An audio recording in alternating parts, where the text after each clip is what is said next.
La démocratie directe. Qu'est-ce que la démocratie directe? Cette appellation est généralement employée pour désigner un mode de prise de décision politique issu du résultat d'une consultation populaire au suffrage universel. Dans l'esprit des institutions actuelles, la démocratie directe est grosso modo synonyme de référendum et elle est utilisée chaque fois que les maîtres du pouvoir en place ressentent le besoin de donner un peu plus de légitimité à telle ou telle décision qu'ils envisagent de prendre. Mais dans la pratique, ce dispositif est très peu utilisé parce qu'il livre souvent des résultats contraires à ceux espérés par les dirigeants qui le déclenchent. Dans l'optique de la Constitution française, mais également dans celle de la plupart des pays, la démocratie directe ne serait donc qu'un simple ingrédient de la cuisine démocratique, dont le saupoudrage d'une pincée plus ou moins substantielle serait de nature à modifier le goût général de l'organisation sociétale dans le but espéré que cette dernière soit ponctuellement mieux appréciée du bon peuple. Cette démocratie directe-là n'est en fait qu'une simple variable d'ajustement de l'oligarchie au pouvoir, lui permettant de produire un certificat de bonne démocratie chaque fois qu'elle est poussée à le faire sous la pression de l'opinion publique. En réalité, la démocratie directe, c'est tout simplement la vraie démocratie. C'est un système d'organisation politique globale qui confie à l'ensemble des citoyens le pouvoir unique de faire les lois et de contrôler leur application. Longtemps considéré comme utopique, ce système est rendu aujourd'hui techniquement possible par le développement des nouvelles technologies numériques, mais également politiquement nécessaire pour remplacer le système représentatif massivement rejeté par les citoyens. Comme en témoigne le nombre croissant des abstentionnistes, nombre devenu récemment proche de la majorité absolue. Démocratie, démocratie directe, démocratie représentative. Avant d'aller plus loin dans cet exposé, il nous faut tout d'abord étudier le sens profond de ces différents termes et nous attacher à leur donner une définition claire, respectant autant leur étymologie que leur sens historique. Ce souci, notons-le, n'a pas vraiment été celui des rédacteurs de la Constitution de 1958 qui ont, force est de le constater, évité de définir ces notions fondamentales dans le dessein probable de se donner la possibilité de leur faire dire ce qu'il conviendrait le mieux au moment voulu. Car en effet, il ne suffit pas d'écrire qu'une constitution est démocratique, comme il est fait dans l'article 1er de la Constitution actuelle, pour qu'elle le soit en réalité. Surtout si le mot démocratie n'est défini à nul endroit dans aucun des 89 articles suivants. Afin d'initier ce travail de clarification nécessaire, nous devons nous référer en premier lieu à Jean-Jacques Rousseau qui dressa un schéma des différents types d'organisations sociétales en distinguant notamment dans son ouvrage Le contrat social 3 systèmes souches, la monocratie, l'oligocratie, qu'il nomme également aristocratie, et la démocratie. Étymologiquement, la monocratie vient de l'association des mots grecs monos, voulant dire seul, et kratein, voulant dire commandé, avec pour quasi-synonyme monarchie, associant monos au verbe archein, dont la signification est très proche de kratein. La monocratie désigne donc un système d'organisation collective dans lequel le pouvoir est exercé par un homme seul, et c'est le système qui a duré le plus longtemps et de très loin, durée que nous pouvons estimer à 100 siècles environ. L'oligocratie, deuxième système identifié par Jean-Jacques Rousseau, dont l'étymologie associe oligos à kratein, désigne l'exercice du pouvoir par un petit nombre, oligos, avec sa variante, l'oligarchie. C'est le système qui a cours actuellement dans la quasi-totalité des pays de la planète, mais depuis 2 siècles à peine. 100 siècles contre 2 siècles, Il convient donc de conseiller la prudence à ceux qui affirment que le système représentatif actuel est coulé dans le marbre de l'histoire, voire qu'il annonce sa fin. Quant à la démocratie, le troisième système souche, qui associe le mot démos, démos voulant dire le plus grand nombre, à kratein, elle désigne l'exercice du pouvoir par le peuple et elle n'a encore jamais été instituée dans aucune nation organisée, mais de nombreuses usurpations sémantiques ont permis à différents régimes se prévaloir indûment de son exercice lors de ces dernières décennies. Compte tenu de cette première mise au point, il apparaît donc plus exact d'appeler la démocratie représentative actuelle oligocratie ou oligarchie, mais certainement pas démocratie, démocratie tout court en tout cas. Le terme démocratie devant être réservé pour la désignation d'un système établissant réellement l'exercice du pouvoir par le peuple, système que nous nommerons plus précisément démocratie directe. Donc, en résumé, pour bien nous faire comprendre et également pour donner aux noms leur signification étymologique et réelle, nous emploierons oligocratie pour désigner la démocratie représentative et démocratie directe pour désigner la démocratie. Si, pour les nombreuses raisons que nous allons développer tout au long de cet exposé, nous souhaitons remplacer la démocratie représentative par la démocratie directe, une première question nous est alors posée: comment s'y prend-on pour changer de système politique ?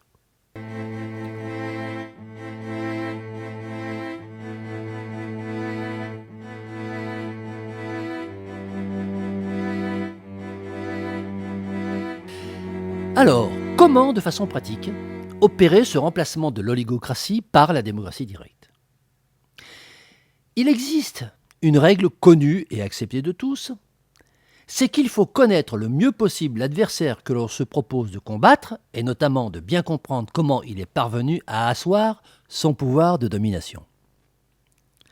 Avant donc de définir les contours de la nouvelle organisation sociétale, voyons quelles sont les conditions dans lesquelles l'organisation actuelle a pu s'installer. Les racines du système représentatif plongent dans les circonstances des événements historiques de juillet 1789 en France qui, déclenchés par la misère du peuple, et portés par les idées de Jean-Jacques Rousseau et attisés par le rejet de la monarchie, aboutirent à cette révolution nationale qui, jusqu'à aujourd'hui, constitue la référence démocratique incontestable de la nation.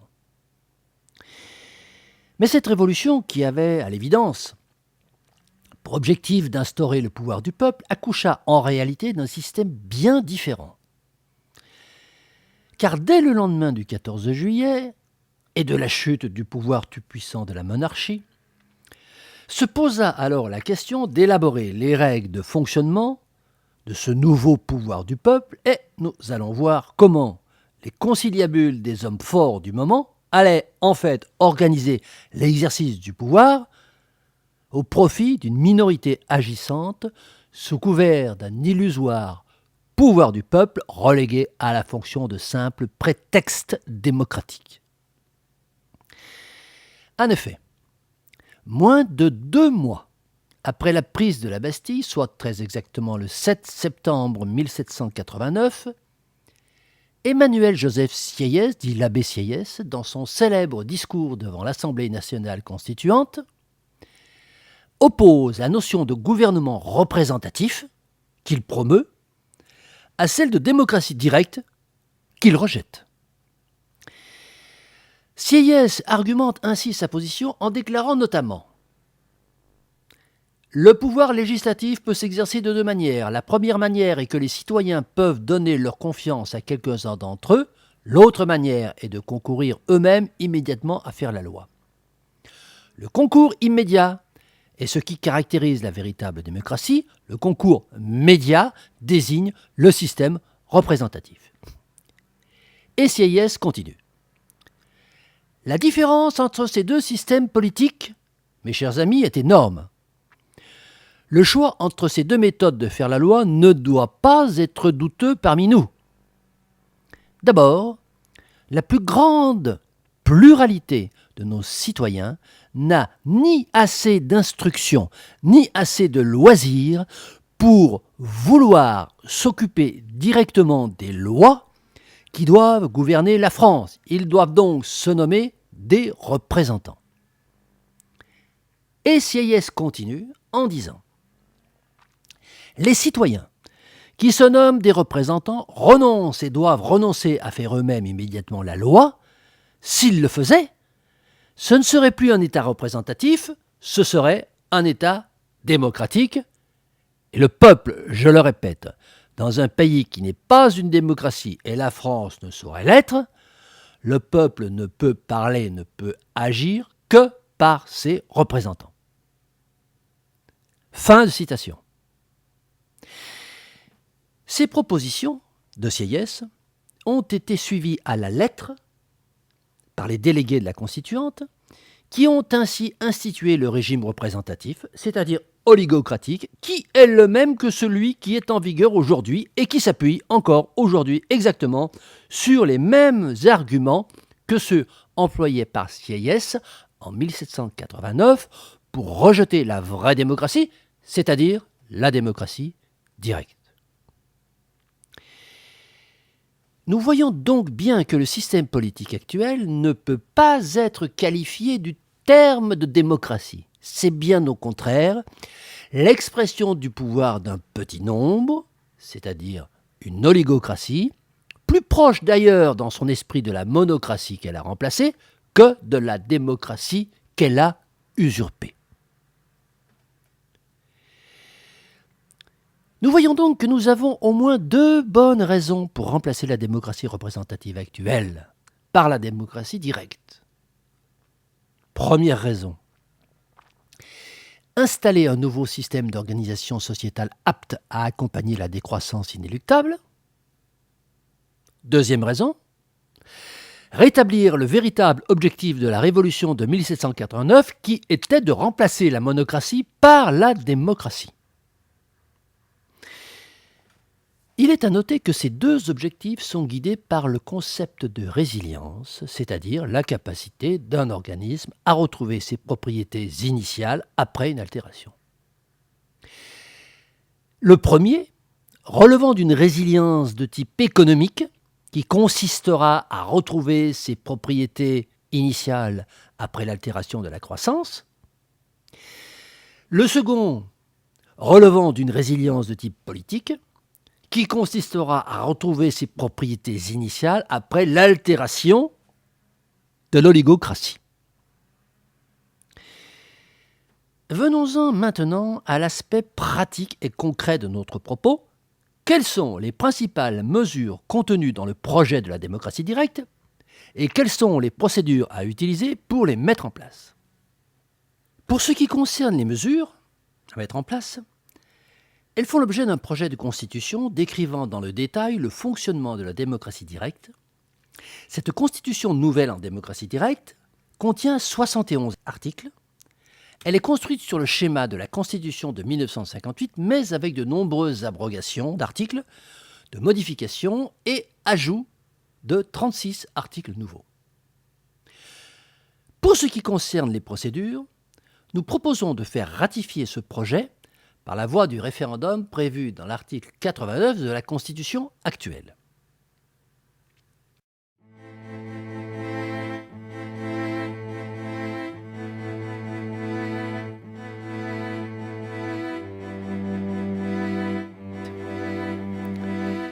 Le principe fondamental de la démocratie directe est de confier l'exercice du pouvoir au peuple. Ce principe est, rappelons-le encore une fois, conforme à la signification étymologique de la démocratie tout court. Mais la lisibilité de ce principe nécessite toutefois de préciser au préalable ce que nous entendons par pouvoir d'un point de vue institutionnel. La notion de pouvoir est, dans le système oligocratique, porteuse de nombreuses confusions dans la mesure où plusieurs appellations voisines ou cousines cohabitent. Pouvoir législatif, pouvoir exécutif, pouvoir judiciaire, pouvoir des médias, pouvoir des corporations, pouvoir des multinationales, etc., etc. Cohabitent sans qu'on sache bien positionner tous ces soi-disant pouvoirs les uns par rapport aux autres. C'est la raison pour laquelle d'ailleurs certains analystes prétendent que la loi doit s'établir dans le cadre d'un conflit entre tous ces pouvoirs, souvent contraires. Le principe de la démocratie directe s'inscrit radicalement en faux avec cette option, car en réalité tous ces pouvoirs ne sont pas de même niveau, ne pouvant donc pas se concurrencer, se mélanger ou s'interpénétrer, comme voudraient nous le faire croire ces zélateurs de l'oligocratie.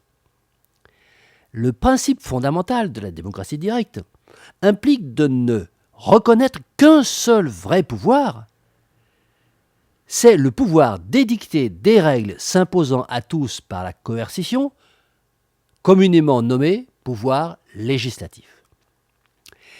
Tous les autres soi-disant pouvoirs ne représentent en fait que des capacités d'agir à l'intérieur du cadre des règles édictées par le pouvoir premier, le pouvoir législatif, capacités pouvant être augmentées, diminuées, voire même supprimées au gré de la volonté de ce pouvoir premier. C'est ainsi que, pour éviter ces confusions, la Constitution en démocratie directe n'utilise que le terme pouvoir uniquement pour le législatif, les autres pouvoirs dérivés étant généralement dénommés fonctions et quelquefois également mission ou rôle. Ceci étant précisé, la déclinaison première du principe fondamental de la démocratie directe est donc de confier l'intégralité du pouvoir législatif au peuple à l'exclusion de toute forme de représentation, le pouvoir législatif s'entendant naturellement comme celui d'établir toute règle s'imposant à l'ensemble de la collectivité par la coercition. On notera que la conséquence directe, si l'on peut dire, de ce principe est doter au pouvoir exécutif de délester le pouvoir exécutif de tout rôle dans l'élaboration de la loi, contrairement à la Constitution actuelle qui a confié au pouvoir dit exécutif un rôle prépondérant dans la fabrication des règles coercitives, lui permettant ainsi de revendiquer la paternité de près de 90% des 140 000 règles coercitives contenues dans nos 74 codes juridiques. La déclinaison seconde du principe de la démocratie directe est de confier au peuple un pouvoir d'initiative et de veto sur certaines décisions de l'exécutif. Ce principe fondamental de la démocratie directe, avec ses deux déclinaisons, constitue le préambule de la Constitution nouvelle.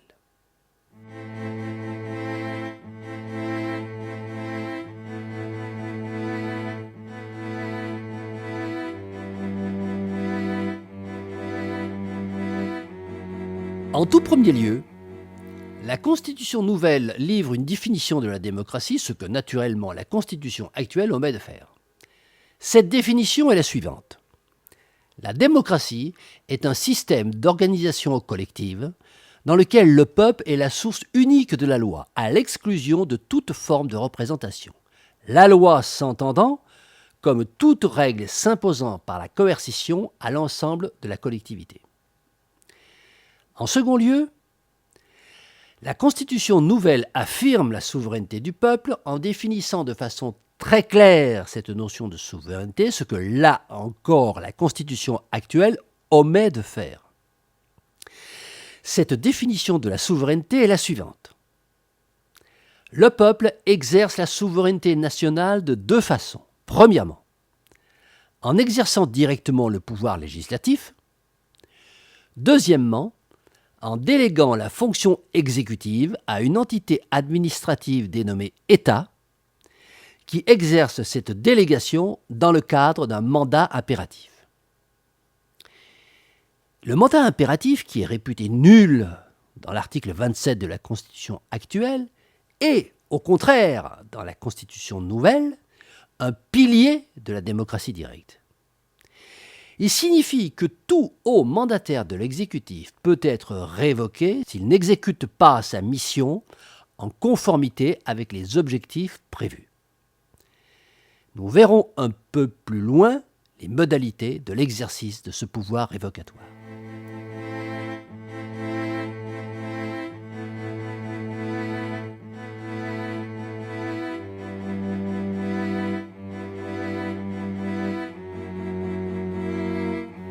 Dans la Constitution actuelle, le pouvoir législatif est dilué dans un conglomérat produisant un ensemble de règles coercitives répondant à des appellations diverses, à savoir lois, décrets, arrêtés, règlements, ordonnances, circulaires, directives et autres normes administratives. À la lecture des articles 36 à 39 de la Constitution actuelle, qui sont censés circonscrire le domaine de la loi, nous nous rendons bien compte que ce pouvoir législatif n'est pas du tout clairement défini, ni pour ce qui concerne son origine, ni pour ce qui concerne son déroulé.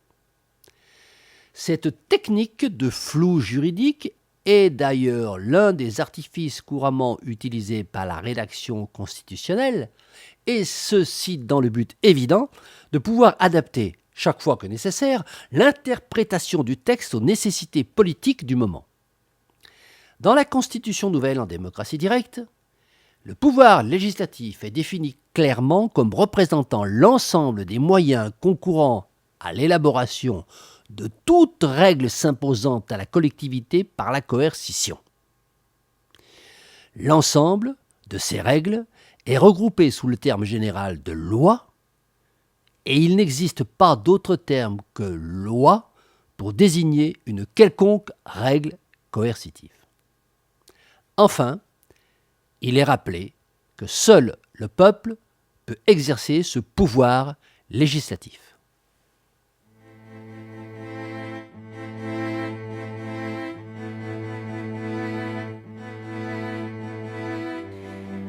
L'élaboration de la loi comprend 4 phases. L'initiative, la présentation, le débat et la votation. Les phases de présentation, débat et votation se déroulent au sein d'assemblées locales dénommées agora. La phase d'initiative, elle, émane exclusivement de la société civile. Il est créé une agora par tranche de 3500 citoyens majeurs répartis en 7 groupes de 500. Sur la base de 50 millions de citoyens majeurs, cela donne 14 500 agoras, soit environ 145 agoras par département. Les agoras fonctionnent 7 jours sur 7 et ont donc une capacité de 500 personnes. Chaque agora est animée par 2 mandataires, 2 animateurs, nommés pour une durée limitée par une commission centrale législative et révocable en son sein. Les mairies et bâtiments annexes sont prioritairement reconvertis en agora. En plus de la production législative, les agoras assurent également la fonction de contrôle de l'exécutif, dont nous avons déjà parlé.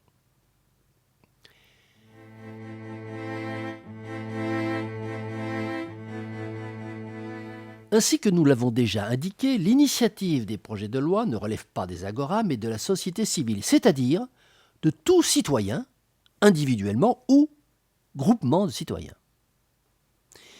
Une fois élaboré, un projet de loi peut être déposé dans n'importe quelle agora afin de passer en phase de présentation, puis de débat et enfin de votation, sous réserve qu'il soit accompagné du nombre de signatures requis.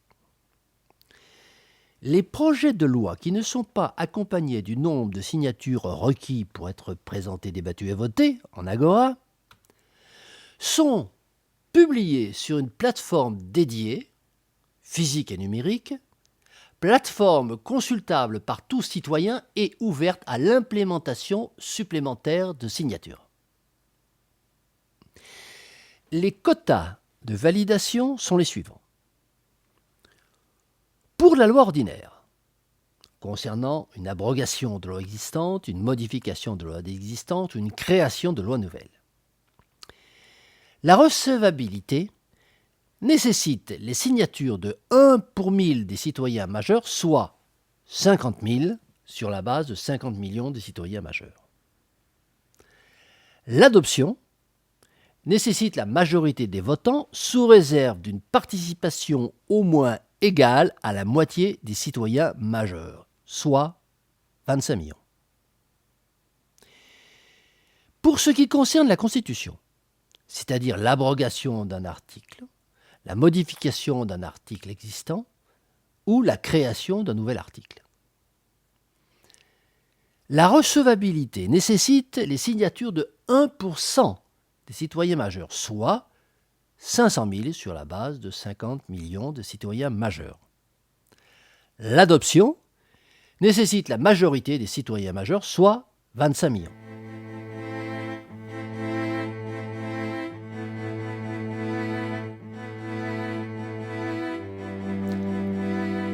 Les projets recevables, c'est-à-dire ceux qui ont suffisamment de signatures, passent en Agora en séance de présentation, puis de débat contradictoire éclairant, et enfin de votation. Les séances dites de présentation ont pour objet la présentation d'un projet de loi par son ou ses auteurs, ou un représentant, sous forme de présence physique, de remise de documents de propagande ou de projection vidéo. Les séances dites de débat ont pour objet d'éclairer le choix de vote des citoyens par le débat contradictoire sur un projet de loi. Ces séances n'ont pas vocation à modifier le projet proposé. Le débat consiste exclusivement en un échange d'opinions, ressentis ou argumentation en faveur ou défaveur du projet de loi concerné. Les séances dites de votation ont naturellement pour objet l'adoption ou le rejet d'un projet de loi donné en conformité avec les quotas de validation requis. Les projets de loi sont étudiés un par un et un à la fois, simultanément dans toutes les agoras. Enfin, les projets adoptés sont directement applicables.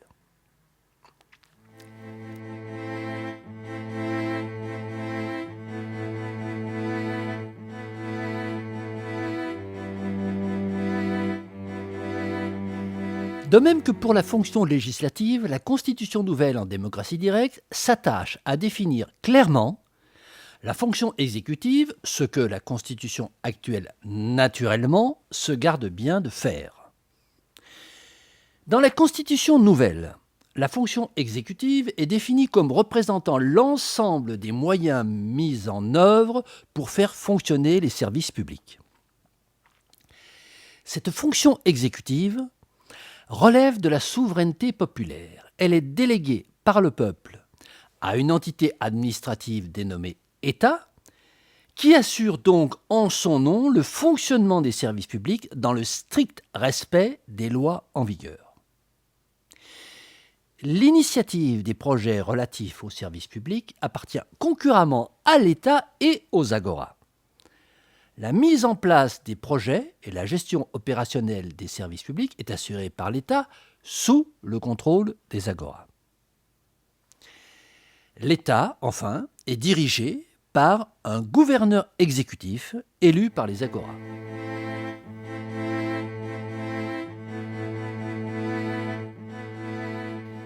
Les services publics gérés par l'État sont les suivants: la sécurité intérieure, la sécurité extérieure, la justice, la diplomatie, la perception fiscale, l'administration du territoire, la santé, l'enseignement, l'infrastructure d'information politique et, évidemment, d'autres services publics peuvent être déterminés par la loi.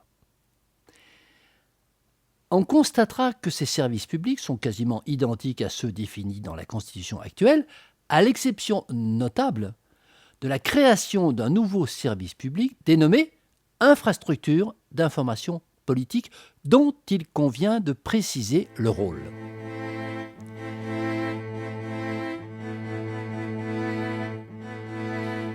La mission de ce nouveau service public vise à mettre réellement en application l'alinéa 3 de l'article de la Constitution actuelle, qui n'est absolument pas respecté dans la pratique, et que la Constitution nouvelle conserve naturellement en lui attribuant les moyens réels de sa mise en œuvre.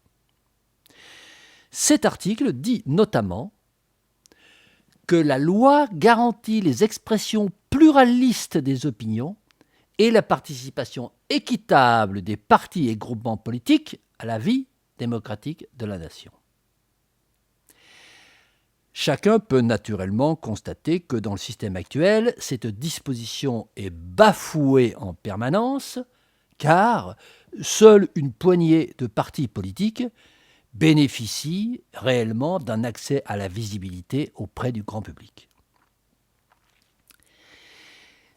Afin de pallier ce déficit et rendre réellement équitable, c'est-à-dire égalitaire, la pluralité des expressions politiques, la Constitution nouvelle en démocratie directe prévoit la mise à disposition d'une infrastructure matérielle d'expression et de diffusion à tous les groupes politiques, quelle que soit leur tendance ou leur importance quantitative, qui en font la demande. Cette infrastructure matérielle comprend un équipement technique de chaînes télévision, de chaînes radio, de chaînes Internet et de quotidiens presse, incluant naturellement la fourniture des canaux de diffusion. Une stricte égalité d'accès aux équipements en temps et en espace est garantie à chaque groupe politique déclaré. Enfin, la moitié au moins de l'espace attribué à chaque mouvement doit être consacré au débat contradictoire.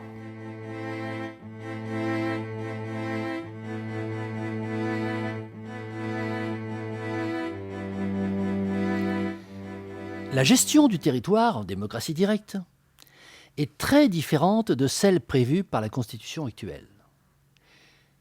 En effet, les collectivités territoriales ne sont plus administrées par des élus locaux, mais par des mandataires nommés par le service public de l'administration du territoire, mandataires eux-mêmes placés sous le contrôle permanent des agoras situés dans le périmètre dont relève la collectivité. D'où la possibilité et la pertinence, comme il a déjà été dit précédemment, de reconvertir les locaux territoriaux, conseils municipaux, conseils régionaux, conseils départementaux, en agora. Comme il a également déjà été indiqué, ces agoras peuvent demander toutes informations et explications utiles sur les projets ou opérations en cours initiés et entrepris par les mandataires de l'État d'un territoire donné.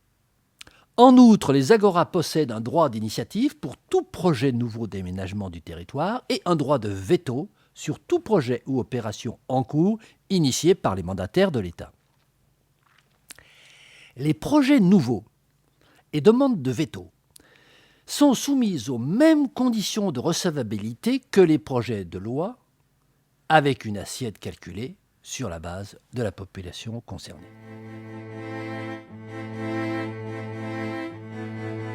Le gouverneur exécutif dirige l'État.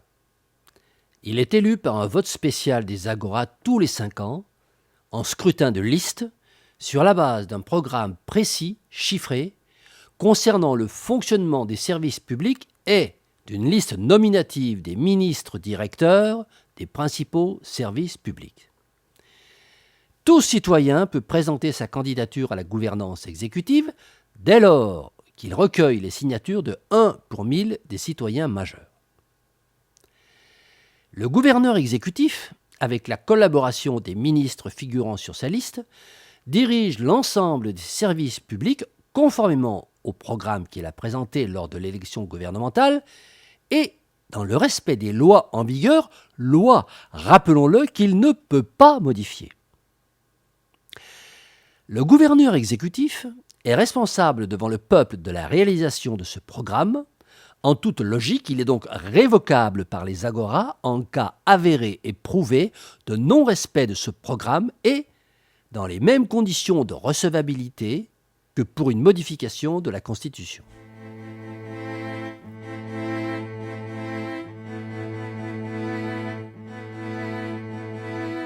Dans la Constitution actuelle, la révision est régie par l'article 89 et éventuellement l'article 11 dont l'obscurité notoire en limite néanmoins la portée. Ces deux articles refusent au peuple l'initiative de la révision constitutionnelle et la réservent à un nombre restreint de personnes. En démocratie directe, l'initiative de la révision de la Constitution appartient au contraire au seul peuple par le biais des procédures prévues dans les agoras. C'est ainsi que chaque citoyen ou groupement de citoyens peut proposer la création d'un nouvel article de la Constitution, la modification ou l'abrogation d'un article existant.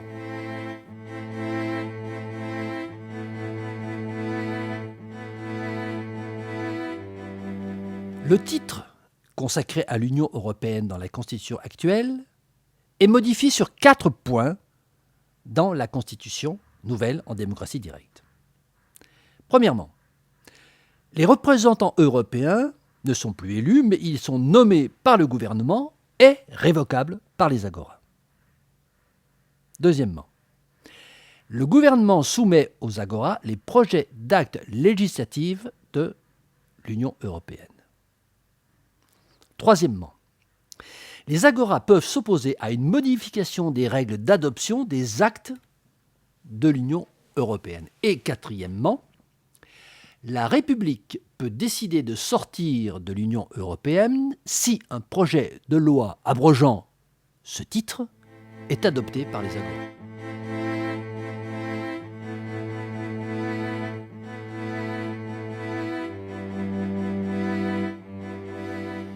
La question du financement est souvent présentée comme un obstacle majeur à l'instauration de la démocratie directe, tout de suite après l'objection de l'incompétence du citoyen ordinaire, à savoir élaborer la loi.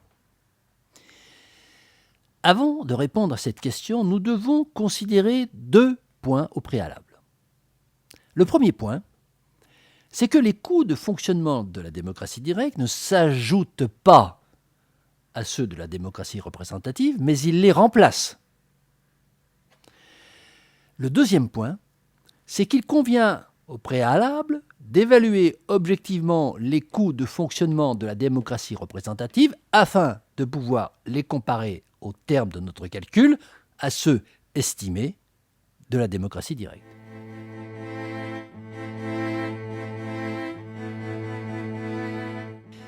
Ils sont de 2 ordres. Premièrement, les frais d'organisation des différentes élections, présidentielles, législatives, sénatoriales, régionales, cantonales, municipales et européennes. Deuxièmement, les frais de maintenance des chambres représentatives, Assemblée nationale, Sénat, conseils régionaux, départementaux, municipaux, ainsi que les rémunérations des élus, dont les députés européens. Le total annuel de ces dépenses s'élève environ à 2,3 milliards d'euros.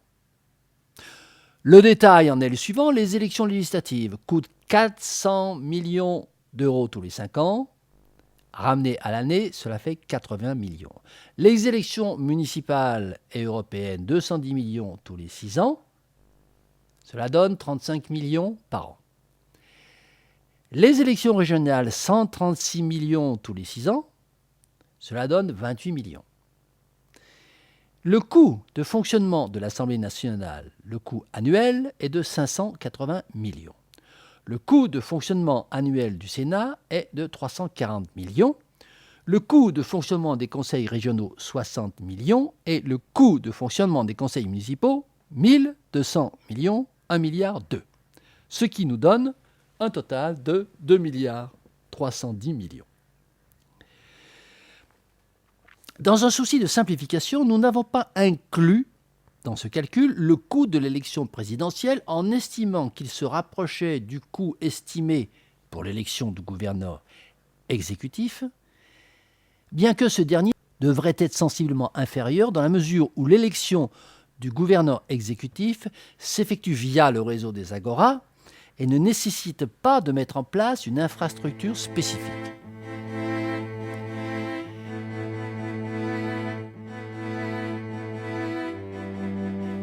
Pour ce qui concerne la démocratie directe, les coûts de fonctionnement estimés relèvent également de deux catégories.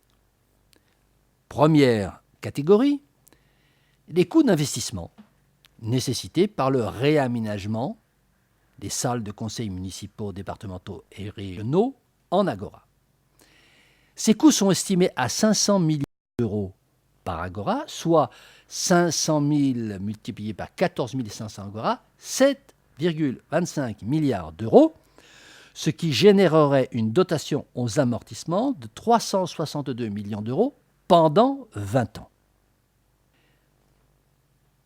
En second lieu, des coûts liés à la maintenance des agoras et à la rémunération des coordinateurs mandataires, estimés à 80 000 euros par agora, soit au total 80 000 multiplié par 14 500 égale 1,16 milliard d'euros, soit en synthèse 1,4 milliard d'euros annuels pour la démocratie directe contre 2,3 milliards d'euros pour la démocratie représentative, l'oligocratie.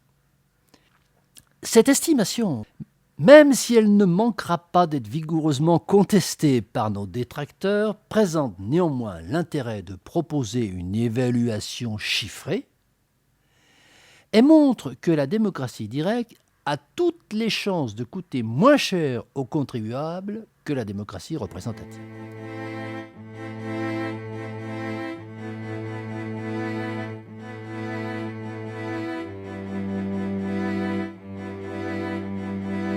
En résumé, ce que nous devons retenir principalement de la démocratie directe, c'est qu'elle apporte un profond changement au niveau de l'élaboration de la loi, changement qui peut être illustré par deux idées. Une idée fondamentale et une idée corollaire.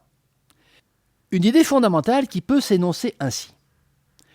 Une règle coercitive est élaborée par tous les citoyens qui se sentent concernés par cette règle et s'y intéressent, sous réserve d'une trop grande proportion de ceux qui ne se sentent pas concernés et ne s'y intéressent pas. Et l'idée corollaire peut s'énoncer ainsi: la loi ne doit pas être faite par des citoyens payés pour la faire. Quant à la conclusion générale de notre exposé, elle peut s'énoncer en 3 points. Premier point. La vraie démocratie, c'est-à-dire la démocratie directe, n'a encore jamais été instituée dans aucun pays. Elle reste donc à faire. Deuxième point. Cette démocratie directe est reliée à la décroissance bioéconomique en tant que meilleur système d'accompagnement du déclin inéluctable de la société thermo-industrielle. Enfin, troisième point de conclusion, quand bien même la décroissance ne surviendrait pas, l'instauration de la démocratie directe constituerait un progrès social incontestable en positionnant enfin le citoyen au centre de l'organisation collective.